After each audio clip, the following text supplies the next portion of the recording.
Να σας πω ότι δεν είμαι κάποιος φοβερά ειδικός για την αποανάπτυξη. Απλά είμαι περιβαλλοντολόγος και συμμετέχω σε ένα πρόγραμμα σαν εκπαιδευόμενος για την αποανάπτυξη. Και ξεκινώντας να ρωτήσω πόσοι από εσάς έχετε ακουστά τον όρο της αποανάπτυξης, άμα θέλετε να σηκώσετε χέρι.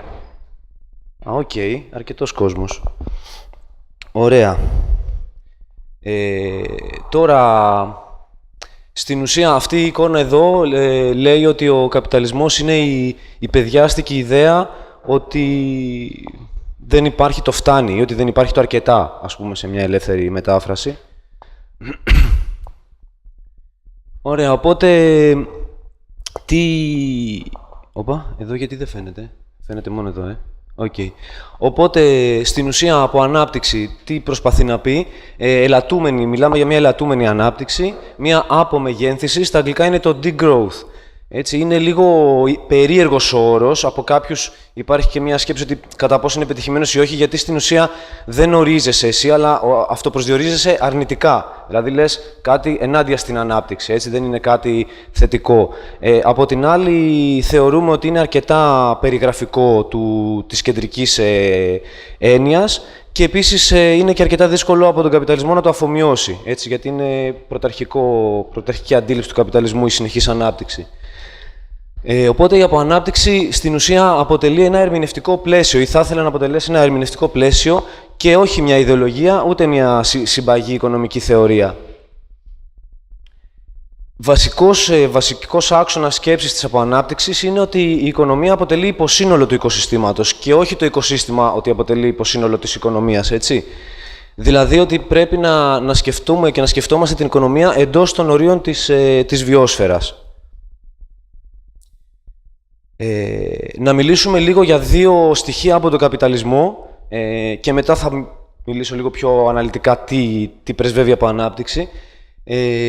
Υπάρχει το λεγόμενο παράδοξο του Έστρελιν, το οποίο είναι τι? Είναι ότι η ευτυχία ή η ποιότητα ζωής, αν θέλετε, αρχίζει και αυξάνει με την αύξηση του ΑΕΠ, έτσι. Όμως αυτό δεν συμβαίνει εσαΐ, γίνεται μέχρι ένα σημείο. Από αυτό το σημείο και μετά δεν έχουμε αυτό το φαινόμενο να συνεχίζει να αυξάνει η ποιότητα της ζωής ή η ευτυχία. Για παράδειγμα, έχω δύο διαγράμματα, τα βάζω τώρα στην αρχή για να σας τρομάξω λίγο, αλλά δεν θα είναι και στη συνέχεια έτσι. Για παράδειγμα, εδώ είναι η πρώτη κόκκινη στήλη, είναι το εισόδημα, το κατακεφαλήν εισόδημα. Η μαύρη στήλη είναι οι εκπομπές διοξειδίου του άνθρακα, που στην ουσία σημαίνει κατανάλωση, έτσι. Και η τρίτη στήλη είναι η ικανοποίηση από τη ζωή. Υπάρχουν, εντάξει, και αυτό είναι μια κουβέντα, το με ποιους παραμέτρους ή ποιες ερωτήσεις μετράς την ικανοποίηση από τη ζωή, αλλά τέλος πάντων είναι μέσα κάποια βασικά πράγματα. Όπως μπορείτε να δείτε, εδώ είναι για την Αμερική αυτές οι τρεις στήλες, για την Κώστα Ρίκα, τη Νέα Ζηλανδία και τη Σουηδία. Νομίζω ότι είναι εμφανές ότι ο μέσος όρος ικανοποίησης της ζωής είναι περίπου ο ίδιος, ή για παράδειγμα στην Κώστα Ρίκα είναι πολύ πιο υψηλός, έχοντας πολύ πιο χαμηλό εισόδημα, έτσι, και έχοντας επίσης πολύ χαμηλότερες εκπομπές, πολύ χαμηλότερη κατανάλωση ή ρύπανση, έτσι, κατά κεφαλή. Ή επίσης στη Σουηδία ή στη Νέα Ζηλανδία, ενώ έχουν περίπου τον ίδιο δείκτη ικανοποίησης από τη ζωή όσο στην Αμερική, είναι εντυπωσιακό το πόσο περισσότερο εκπομπές, δηλαδή ρύπανση, έχουν κατά κεφαλήν στην Αμερική σε σχέση με τη Νέα Ζηλανδία, τη Σουηδία, έτσι, και την Κώστα Ρίκα. Οπότε λέμε ότι δεν είναι απαραίτητα ανάλογο του πόσο καταναλώνεις ή του πόσο αυξάνεται το ΑΕΠ με την ικανοποίηση από τη ζωή. Συγγνώμη. Και άλλο ένα διάγραμμα, πάλι σε σχέση με την οικονομία που ήθελα να δείξω, είναι ότι εδώ είναι οι χρονιές, με συγχωρείτε δεν φαίνεται καθαρά, εδώ κάπου είναι το 70, 80, 90, έτσι. Ξεκινάει από το 1950 δηλαδή και βλέπουμε ότι η παραγωγικότητα, δηλαδή το τι παράγουν οι κοινωνίες μας, αυξάνεται συνεχώς, αλλά περίπου στο 70, από το 1975 και μετά δεν συνεχίζει να αυξάνει με τον ίδιο τρόπο το πραγματικό μέσο οικογενειακό εισόδημα, αλλά έχει αυτή την πορεία. Άρα λοιπόν μπορούμε να δούμε ότι η παραγωγικότητα της κοινωνίας μας αυξάνεται, χωρίς όμως αυτό να αποδεσμεύεται στην ουσία από το οικογενειακό εισόδημα. Τι σημαίνει αυτό? Όλος αυτός ο πλούτος αυτής της περιοχής εδώ, έτσι, όλα αυτά τα αγαθά δεν επιστρέφουν στο μέσο πολίτη. Πού πηγαίνουν? Πηγαίνουν στο 1%, έτσι, ή στην μειοψηφία, ας πούμε, των πάρα πολύ πλούσιων ή όλων αυτών που καρπώνονται όλη αυτή την προσπάθεια. Οπότε, κατά πόσο, ας πούμε, είναι και ένα ερώτημα, έχει νόημα να συνεχίζουμε την παραγωγικότητά μας, την παραγωγή μας, την κατανάλωσή μας, αυξάνοντας τη συνέχεια, όταν και πάλι δεν έχουμε κάποιο αντίκρισμα. Δύο λόγια για την τεχνολογία. Αυτό που υποστηρίζει ο καπιταλισμός στην ουσία είναι ότι ναι, έχουμε πρόβλημα με τα περιβαλλοντικά προβλήματα, την οικολογική κρίση και αυτά, αλλά μπορούμε να συνεχίσουμε να παράγουμε και να καταναλώνουμε όλο και περισσότερο, γιατί επενδύουμε σε έρευνα και σε καινοτόμες τεχνολογίες οι οποίες θα βρουν λύσεις σε όλα τα προβλήματα. Για τη ρύπανση του αέρα, για τα σκουπίδια, για όλα. Λοιπόν, αυτό δεν ισχύει. Γιατί έχουμε το φαινόμενο της αναπήδησης. Δηλαδή, σου λέει ότι με την αύξηση της με την επένδυση στην τεχνολογία θα έχουμε αύξηση της αποδοτικότητας. Έτσι. Οπότε θα χρειαζόμαστε λιγότερα υλικά, λιγότερους πόρους για να παρασκευάσουμε, να φτιάξουμε τα υλικά αγαθά μας, λιγότερη ενέργεια, έτσι, οπότε ορίστε, σώζουμε το περιβάλλον. Όμως τι συμβαίνει? Η αύξηση αποδοτικότητας οδηγεί στη μείωση του κόστους. Και επειδή πέφτει το κόστος, έχει σαν αποτέλεσμα να αυξηθεί η κατανάλωση, γιατί μπορούμε να αγοράσουμε πιο πολλά. Και αυτό μπορώ να σας το δείξω πολύ γρήγορα. Ναι. Οπότε, η αύξηση αποδοτικότητας της τεχνολογίας που ευαγγελίζεται για τη σωτηρία των πάντων, ο πράσινος καπιταλισμός σχετίζεται λίγο και με την εικονίτσα από κάτω, έτσι, δηλαδή με τα πράσινα άλογα. Λοιπόν, εδώ είναι ένα διάγραμμα που δείχνει, το έχω εδώ για να φαίνεται πιο καθαρά, την κατανάλωση υλικών. Εδώ είναι η εισρωή πρώτων υλών, αυτό το καφέ που ανεβαίνει, έτσι. Έχουμε τα αέρια του θερμοκηπίου, αυτό εδώ το μαύρο. Έχουμε την παραγωγή αποβλήτων, αυτό εδώ το γκρι νομίζω. Οπότε, αν δούμε από το 90 και μετά και από το 2000, που υποτίθεται ότι επενδύουμε σε τεχνολογίες για να μειώσουμε την ενέργεια που καταναλώνουμε, τα υλικά που καταναλώνουμε και όλα αυτά, τελικά δεν ισχύει αυτό το πράγμα, ακριβώς λόγω του φαινομένου της αναπήδησης, γιατί πέφτει το κόστος των προϊόντων, όπως είπαμε, οπότε αγοράζουμε πιο πολύ.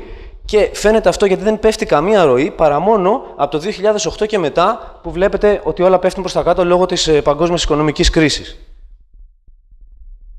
Ωραία. Άρα έχουμε ένα σύστημα το οποίο αντιμετωπίζει τους πεπερασμένους πόρους, δηλαδή τους φυσικούς πόρους, σαν άπειρους, ενώ τους πραγματικά άπειρους πόρους, που είναι η ανθρώπινη δημιουργικότητα, τους αντιμετωπίζει σαν πεπερασμένους με τα copyright και την ιδιοκτησία. Έτσι.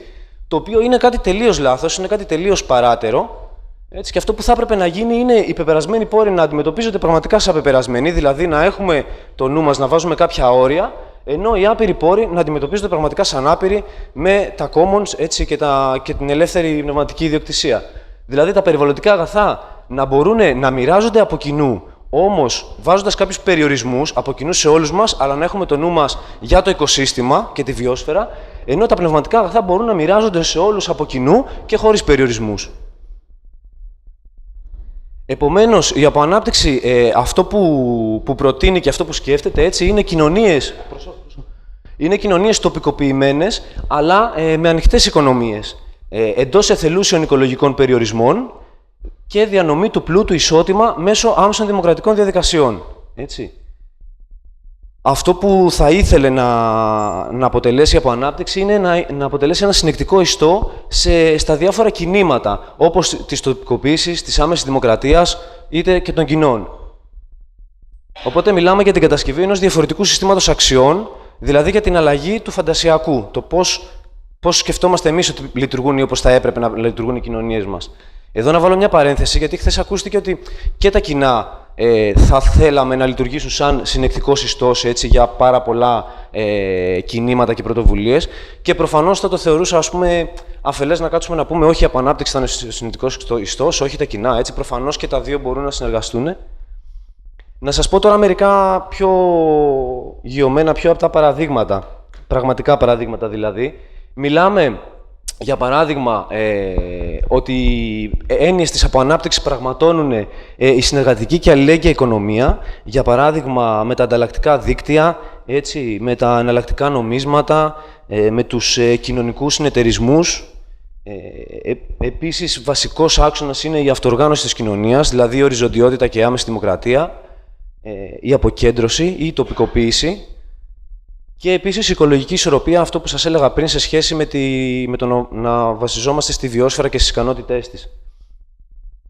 Ένα άλλο παράδειγμα, για παράδειγμα, είναι η εργασία που γίνεται αυτή τη στιγμή και η μελέτη για την προσπάθεια πρότασης, συγκροτημένης πρότασης δηλαδή, για τη μείωση του ωραρίου μισθωτής εργασίας με ταυτόχρονη διατήρηση του εισοδήματος. Δηλαδή, μπορούμε να δουλεύουμε λιγότερες ώρες, οπότε αυτό για να καλυφθούν οι ώρες θα χρειαστεί να προσληφθεί και άλλος κόσμος, οπότε μειώνει πάρα πολύ την ανεργία και φυσικά με ένα καλύτερο διαμερισμό των πόρων, δηλαδή αυτό ενοχλεί το 1% που λέγαμε ή αυτούς που καρπώνονται τεράστια ποσά υπεραξίας από την εργασία μας, θα μπορούμε να υπάρχει διατήρηση και του εισοδήματος.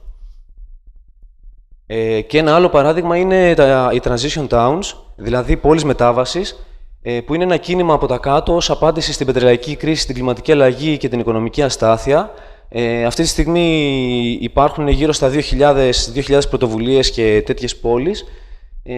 Ένα παραδείγματα είναι ότι προσπαθούν να φτιάξουν κοινοτικούς λαχανόκηπους, στείνουν εναλλακτικά μοντέλα οικονομίας και αλλαγή της ενεργειακής τους κατανάλωσης. Να σταθώ στο τελευταίο, γιατί έχουμε και εδώ ένα θέμα στην Κρήτη με τις βιομηχανικές ανανεώσιμες πηγές ενέργειας.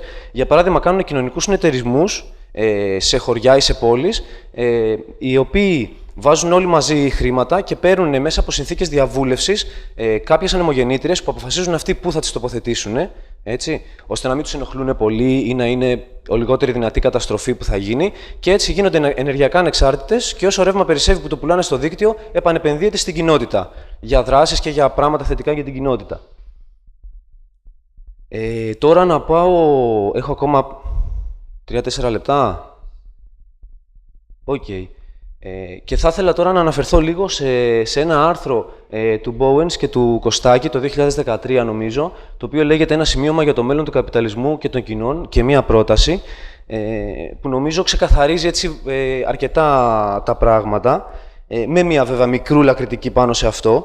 Λοιπόν, έχουμε αυτούς τους δύο άξονες. Ο κατακόρυφος άξονας αναφέρεται στον έλεγχο των μέσων παραγωγής. Δηλαδή, αν θέλουμε να είναι κατανεμημένος, προς τα κοινά δηλαδή, έτσι, ή αν θέλουμε να είναι κεντρικός, κεντρικά σχεδιαζόμενος ο έλεγχος των μέσων παραγωγής. Και οριζόντια μιλάμε για τη συσσόρευση ή τη διακίνηση. Δηλαδή, προς τα αριστερά που λέει κεφάλαιο, έχουμε την τάση για συσσόρευση του κεφαλαίου και του πλούτου, ενώ προς τα δεξιά που είναι τα κοινά έχουμε τάση για διακίνηση των αξιών χρήσης. Έτσι. Οπότε, βάζουν τον δυτιοκρατικό καπιταλισμό στο πάνω αριστερά τεταρτημόριο, που σημαίνει τι? Σημαίνει ότι ο έλεγχος των μέσων παραγωγής θέλει να είναι κεντρικό σε αυτό το σύστημα και επίσης να αποβλέπει στη συσσόρευση κεφαλαίου. Τέτοια παραδείγματα είναι το Facebook ή το Google, όπου οι χρήστες μοιράζονται τις αξίες χρήσης μεταξύ τους, αλλά τελικά αυτοί που έχουν την ιδιοκτησία της πλατφόρμας βγάζουν τα λεφτά. Έτσι. Στο κάτω αριστερά τεταρτημόρια έχουμε τον κατανεμημένο καπιταλισμό, όπου ο έλεγχος των μέσων παραγωγής θέλουμε να είναι κατανεμημένος και όχι κεντρικά σχεδιασμένος, αλλά επίσης πάλι στοχεύουμε όχι στο διαμερισμό των αξιών χρήσης, αλλά στη συσσόρευση του κεφαλαίου. Δύο παραδείγματα από εδώ είναι το Bitcoin, ελπίζω να το έχετε ακουστεί οι περισσότεροι σας, που είναι ένα εναλλακτικό νόμισμα, το οποίο όμως πάλι έχει μια τάση να συσσωρεύεις μες στον υπολογιστή σου το ότι φτιάχνεις Bitcoins και να μπορείς να τα συσσωρεύεις αυτά. Ή όποιος έχει ξεκινήσει από πιο παλιά με τον υπολογιστή του να κατασκευάζει αυτά τα ψηφιακά νομίσματα, μπορεί να έχει περισσότερα. Και μια άλλη περίπτωση είναι το crowdfunding, που όχι πάντα, αλλά πολλές φορές, ενώ είναι κατανεμημένο, δηλαδή κάθε ομάδα μπορεί να σχεδιάσει αυτή τι θέλει να κάνει, πάρα πολλές φορές ο στόχος είναι επίσης η συσσόρευση του κεφαλαίου και όχι ο διαμερισμός της αξίας πάλι πίσω στην κοινότητα. Στο κάτω δεξιά τεταρτημόριο έχουμε τις λεγόμενες ευέλικτες κοινότητες, στις οποίες τοποθετούν την αποανάπτυξη και τις transition towns. Με ποια έννοια? Με την έννοια ότι ο έλεγχος των μέσων παραγωγής θέλουμε να είναι κατανεμημένος και επίσης δεν θέλουμε η αξία που παράγεται να οδηγήσει στη συσσόρευση κεφαλαίου, αλλά να ξαναδιαμοιράζεται μέσα στην κοινότητα. Η κριτική που κάνουν βέβαια για την αποανάπτυξη που τοποθετούν σε αυτό το τεταρτημόριο είναι ότι είναι προσανατολισμένοι, είναι τοπικά προσανατολισμένοι. Ότι δεν την ενδιαφέρει, ας πούμε, ο κεντρικός σχεδιασμός. Έτσι, γι' αυτό είναι και εντελώς το κατανεμημένος. Ενώ στο πάνω δεξιά τεταρτημόρια τοποθετούν τα παγκόσμια κοινά, όπου έχουμε την αξία που παράγεται να διαμοιράζεται στην κοινότητα, όμως πάλι επιθυμούμε να έχουμε ένα κεντρικό σχεδιασμό, με την έννοια ότι ότι θέλουμε να έχουμε δράσεις σε τοπικό, εθνικό και διεθνές επίπεδο, οι commoners, έτσι. Εγώ θα ήθελα να πω εδώ ότι δεν νομίζω, δηλαδή και η αποανάπτυξη δεν είναι ότι πάντοτε κοιτάει, είναι τόσο συγκεντρωμένη μόνο στην κοινότητα. Η προσπάθεια αυτή, για παράδειγμα, για τις λιγότερες ώρες εργασίας είναι σε παγκόσμιο επίπεδο και η έρευνα και οι προτάσεις που θα γίνουν.